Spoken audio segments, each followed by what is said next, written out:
நிலைமையை நம்பர் 1 நிலைமையை நேராக பாரு, மறைக்காது.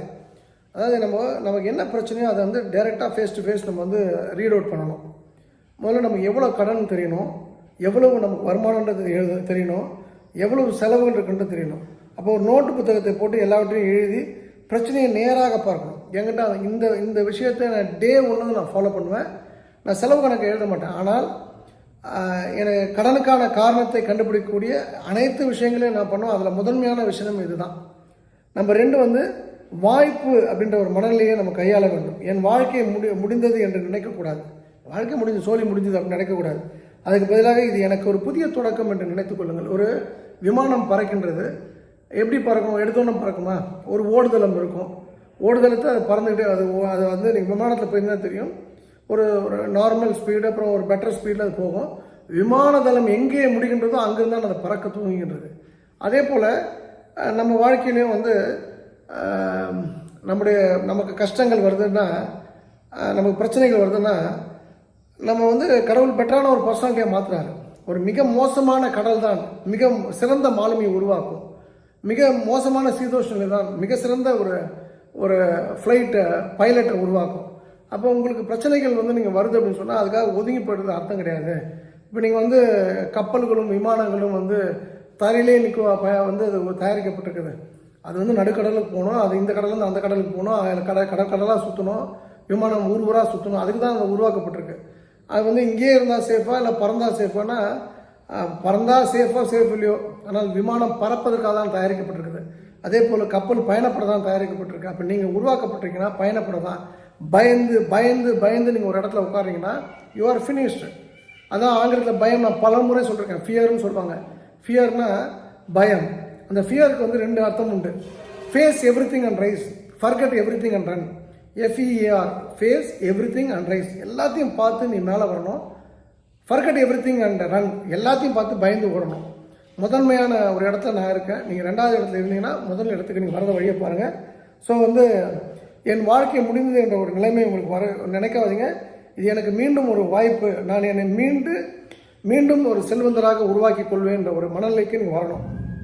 3வது, சிறிய வருமான வாய்ப்புகளை தேட வேண்டும். பெரிய வேலைகளை மட்டும் நீ வந்து பண்ணிட்டு இருக்கக்கூடாது. சிறிய உடனடி பண வரவு தரக்கூடிய வழிகளை பார்க்கணும். அதுக்கு என்னென்ன freelance work, online work, small product resale, அப்புறம் teaching, tutoring, digital skills, delivery, அப்புறம் சர்வீஸ் பேஸ்டு சைடு ஒர்க்கு. அந்த சின்ன வருமானம் ஒவ்வொரு முறையும் நீங்கள் சம்பாதிக்கும் போதும் அது நம்ம பெரிய நம்பிக்கை கொடுத்து நம்ம கேஷ் ஃப்ளோவை மீட்டெடுக்கும். அந்த பண ஃப்ளோ இருக்கு இல்லையா, அதை மீட்டெடுக்கக்கூடிய வல்லமை வந்து சிறிய வருமானத்துக்கு உண்டு. 4வது, தேவையற்ற செலவுகளை நிறுத்த வேண்டும். நேர்மறை விரயம் மட்டும் செய்ய வேண்டும். அதாவது பாசிட்டிவான ஸ்பெண்டிங் தான் ரொம்ப முக்கியம். இப்போ தீபாவளி வருது அப்படின்னு சொன்னால் தீபாவளிக்கு ட்ரெஸ் வாங்கலாம், தீபாவளிக்கு பட்டாசு வாங்குறது வேஸ்ட்டு. நான் இந்து சென்ட்ரிக்கான ஒரு லீடராக இருந்தால் கூட எனக்கு பட்டாசு வெடிப்பில் எனக்கு வந்து இருவேறு கருத்துக்கள் உண்டு. ஏன்னா என்னை பொறுத்த வரைக்கும் வெடிக்கக்கூடாதுன்ற கட்சியை சேர்ந்தவன் நான். அது சொக்கலிங்கம் கட்சி. சொக்கலிங்கம் தனி கட்சினா பட்டாசு வெடிக்கக்கூடாது. அது காதுக்கும் நல்லதில்லை, பிறந்த குழந்தைக்கும் நல்லதில்லை, உயிர் போகிற ஆட்களுக்கும் நல்லதில்லை, ஹார்ட் பேஷண்ட் நல்லதில்லை, பொல்யூஷன் தி ஒஸ்ட்டு. அப்படின்னும் போது பட்டாசுக்கு செலவு பண்ணுறது டைம் வேஸ்ட்டு, மணி வேஸ்ட்டு நான் பார்க்குறேன். இதே நீங்கள் வந்து ஒரு சினிமா நடிகர் இருக்கார், அவர் படம் வருது, ஒரே நாளில் ஃபஸ்ட் ஷோ 2000 ரூபா கொடுத்து பார்க்கணும். ஒன்று ஏதாவது வந்து ஒரு நம்ம ஊரில் 2 நாள் 3 நாள் ஆச்சுன்னா அந்த படம் ஆட்டோமேட்டிக்காக 5 நாளைக்கு மேலே எந்த படமும் ஓட்டுறதில்ல. 4வது நாள் ஃப்ரீயாக போய் பார்த்துக்கலாமே. அப்போது எது வந்து குட் ஸ்பெண்டிங், எது பேட் ஸ்பெண்டிங்னு நீங்கள் புரிஞ்சுங்க. சிகரெட்டு, லிக்கரு, அன்னசரியான இது போன்ற செலவுகள், இம்பல்சிவ் ஷாப்பிங், இதெல்லாம் வந்து நம்ம வந்து தேர்ந்தெடுக்கக்கூடாது. இதெல்லாம் நம்ம நிறுத்தணும். அப்புறம் வந்து நம்மளை மேம்படுத்தி கற்றுக்கொள்ள அத்தியாவசியங்களுக்கு நாம் செலவு பண்ணுவதற்கு நாம் தெரிஞ்சு வச்சுருக்கணும். 5வது வந்து மனநிலை மாற்ற வேண்டும். பண ஆற்றல் ஈர்க்கும் வழி அப்படின்னா, மனம் திறந்தால் பண ஆற்றல் அடங்கிடும். ஸோ தினமும் ஒரு 5 நிமிடம் நான் என் கடனிலிருந்து விடுபட்டு கொண்டிருக்கின்றேன் இப்போது, பணம் என்னை நேசிக்கின்றது இப்போது அப்படின்னு வந்து நம்ம அந்த ஃபீல் குட் ஃபேக்டரை கொண்டு வரணும். நான் சொல்லுவேன் இல்லையா, I'm a money magnet no, I'm healthy no, I'm wealthy no, I'm leading a first class life no, I'm enjoy my life no. இது போல் வந்து நிறைய பாசிட்டிவ் அஃபர்மேஷன் ஸ்டேட்மெண்ட்டை ஒரு ஆத்மார்த்தமாக அடி வைத்து வந்து நீங்கள் சொல்லணும். பணம் வந்து இது போல் விஷயங்கள் உங்களுக்கு சொல்லி பணம் வந்துச்சுன்னா அந்த மணி ஃப்ரீடமுக்கு ஈக்குவலாக வேறு உலகத்தில் எந்த ஃப்ரீடமே கிடையாது. என் முயற்சிகள் பெரும் பலனை தருகின்றது. அதாவது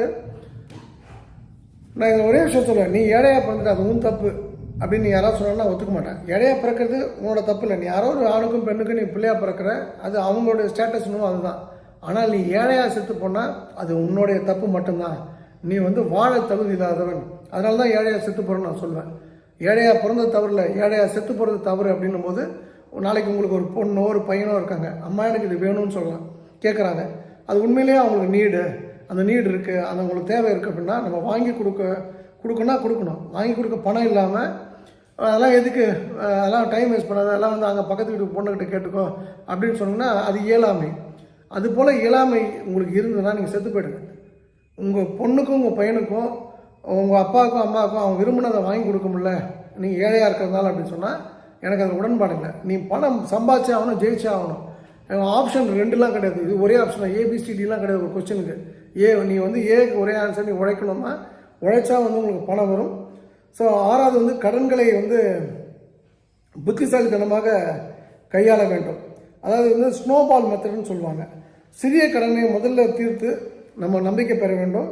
எப்படி வந்து பாலில் வந்து ஃபஸ்ட்டு இருக்கிறத அடிப்பாங்க, அப்புறம் 2வது 3வது, அது போல் பின்னர் நீங்கள் வந்து 10 கடன் இருக்கிற இடத்துல 8 சின்ன கடன் இருக்குன்னா 8 சின்ன கடனை க்ளோஸ் பண்ணிங்கன்னா அவனுக்கு ரிலீவ் ஆகிடுங்க. ஒரு ஆள் 2 ஆள் தானே, ஒரு இடத்துல 10 பேரை ஃபேஸ் பண்ணுறதுக்கு ஒரு ஆள் 2 ஆளை ஃபேஸ் பண்ணுறதுக்கு வித்தியாசம் இருக்குது.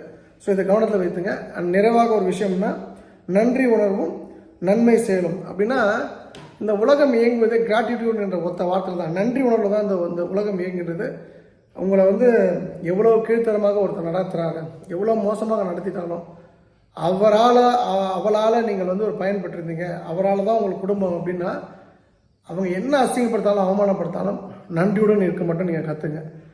நன்றி உணர்வு என்கின்ற ஒரு விஷயம் நாயை போல் இருக்கணும்லாம் கிடையாது. நாயை நம்ம வளர்க்குறது தானே, அதுக்கே இவ்வளோ நன்றி உணர்வு இருக்குன்னா அதை வளர்க்குற நமக்கு எவ்வளோ இருக்கணும்.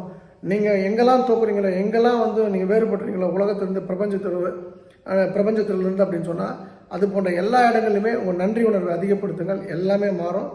திரும்பவும் சொல்கிறேன், ஒரு நாளில் மாறாது, ஒரு நாள் எல்லாமே மாறும். அந்த ஒரு நாளுக்காக நாம் எல்லோருமே கனவு காணுவோம். அந்த ஒரு நாள் உங்களுக்கு நிச்சயமாக கைகூடும்.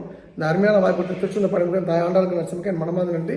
மீண்டும் நாளை இரவு உங்களை சந்திக்கின்றேன். ஆடி ஆடி அகம் கரைந்து இசை பாடி பாடி கண்ணீர் மல்கி எங்கும் நாடி நாடி நரசிங்கா விட்டு வாடி வாடும் இவ்வாணுங்களே. எல்லா புகழும் ஆண்டாளுக்கே. நரசிம்மன் திருடிகளே.